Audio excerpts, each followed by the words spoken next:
যার অঙ্গ হিসাবে রবিবার রতুয়া 1 নম্বর ব্লকের নতুন সভাপতি নিযুক্ত করলেন মেম পার্টির মালদা জেলা সভাপতি রেজাউল করিম। এদিন তিনি রতুয়া 1 নম্বর ব্লক কার্যালয়ে গিয়ে মেম পার্টির নতুন ব্লক সভাপতির দায়িত্ব অর্পণ করলেন রতুয়ার মেম পার্টির নেতা শেখ জাহাঙ্গীরের হাতে। ব্লক সভাপতির দায়িত্ব পেয়ে শেখ জাহাঙ্গীর জানান, তিনি দলের নির্দেশ মতো কাজ করবেন, সকলকে নিয়ে গরিব মানুষের পাশে থাকবেন এবং সংগঠনকে শক্তিশালী করার চেষ্টা করবেন।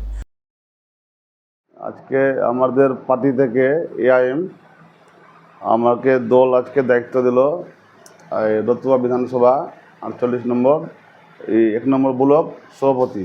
যতটা পারবো এই মানুষের জন্য ভালো কাজ করব, গরিবের সঙ্গে থাকব।